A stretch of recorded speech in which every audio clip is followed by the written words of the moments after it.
strike me down, I shall become more powerful than you could possibly imagine. Welcome back, everybody. This is Bulldog here. I hope you guys are enjoying this new season, these great rewards. I apologize, my voice is going to completely cut out during this video. I actually have COVID right now, so this is going to be a struggle. Going to be one of my lower quality videos, but I really wanted to get this content out because I made a video that got a lot of views just a few days ago showing how much you could earn on a new account starting from scratch, earning bronze rewards. And the video has been great, but it's also been used by a lot of people as evidence that it's better to be in a lower league earning lower chest. And I personally do not believe that to be the case, so I set out to repeat the exact same thing I did in that bronze video, except on an account using that's earning gold chest. That had actually been abandoned. It was a scholar account of mine. It finished in gold 3 last year, so it's sitting down in silver 3. Hadn't been played, so I hopped on it, did the same thing, and wanted to show just how much more you can earn if you're going for gold chest versus bronze chest. So let's hop back in here, and I'm gonna be lazy and reference a tweet that I made. This was a video here. Let's come over here first. This was day 1 of the new account, trying to earn a bronze chest. We earned 20 chests in the first day. Compared to this gold account, we earned 14 chests in the first day. 14 chests, but these are gold chests. So fairly similar numbers, not quite as much, but remember these are gold chests. Let's actually look at the amount we earned on the day 2. Day 2 again, I'm a couple days late because I just haven't been able to get to my computer because you can see the battles were 2 days ago. I haven't even claimed anything yet, but I wanted you guys to be able to see this.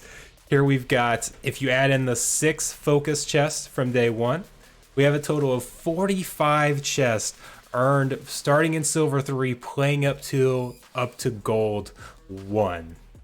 So it says currently we're in gold 3 because I lost some of the power, but we actually played up to gold 1 here and earned 45 chests. And some of you might say, well, 45 chests, I'd much rather have 93 chests and get a bunch more just playing in bronze and dominating bronze. But remember, gold chests are worth so much more, and to show just how much more, I'm going to reference a Reddit post over here that calculates the value. Now, I have not gone and fact checked this to make sure it's correct, but the numbers look very similar to what I've seen other sources put out, and I like this one because it actually does all the math right here in front of you. So if anybody wants to go verify it, they can go do it. It actually takes out the market fees as well, as you can see there. Calculates the Chaos Legion pack based on the secondary based on the value within the pack right now, because that's actually the cheapest, I believe.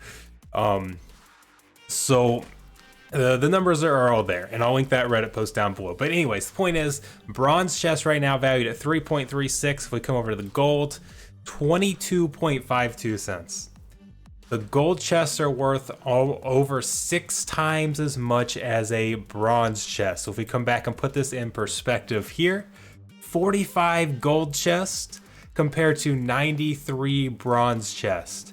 And if we look at if we go to the price we paid in rentals, remember I spent about 15 cents over the 2 days renting for bronze. In gold, I had to spend a lot more. I had to get better cards, higher level cards. We can come over here and watch some of these battles to see some of the cards.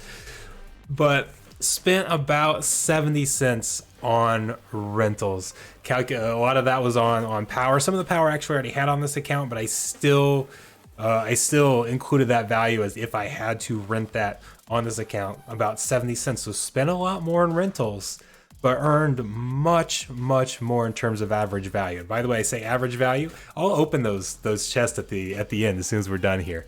So it doesn't necessarily matter what is pulled from those. We're looking at average value. If I get good RNG, bad RNG, doesn't change the fact on average the return's going to be the return was basically 3 times more total profit renting for gold for 2 days than renting for bronze for 2 days. And keep in mind, there's a lot more room to scale up with these gold chests for the rest of the season than there is with the bronze chest. You can only get 150 season chests, and every time it gets harder and harder to earn each chest. So the bronze chests are going to get harder and harder to earn quicker than these gold chests. We're only at 26 season chests here in gold. There's plenty of room to continue to scale up. There's not as much room with those bronze chests. The 13 focus here. Now that I'm starting at gold 1, if I were to continue playing on this account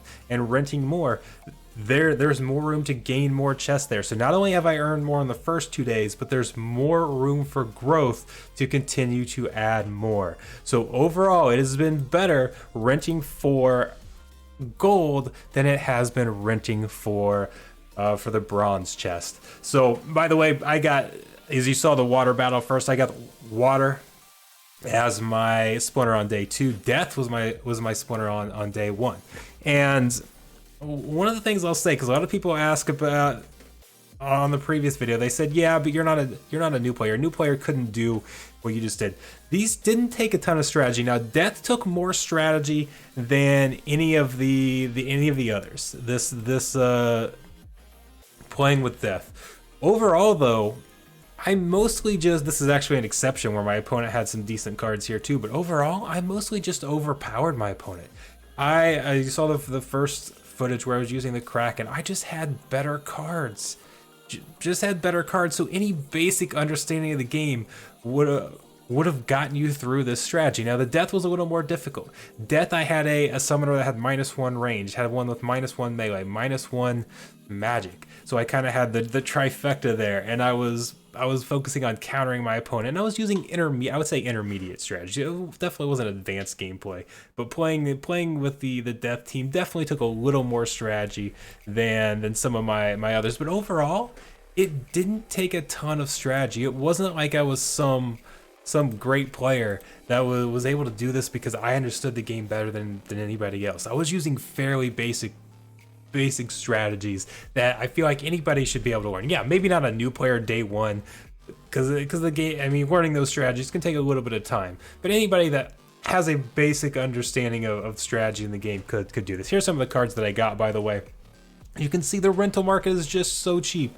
That was the intended takeaway from what even the original video, and even here, use the rental market, because the rental market is so cheap. You can pick up lots of good cards. Even here, we're picking up gold level cards. If you come up to these, here are the summoners that I used. Some of these are gold level cards that are a couple cents a day, less than a cent a day.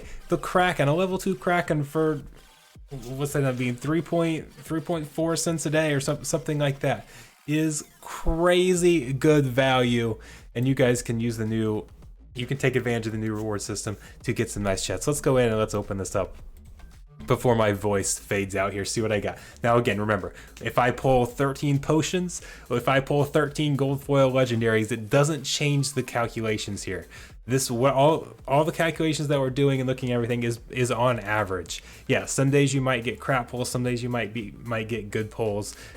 We're looking at averages here, but just for fun, let's come in here and see what we get. Look at that, 2000 DEC. That, look, 5,400 DEC, 2,000 DEC, a gold foil rare, one of the new cards.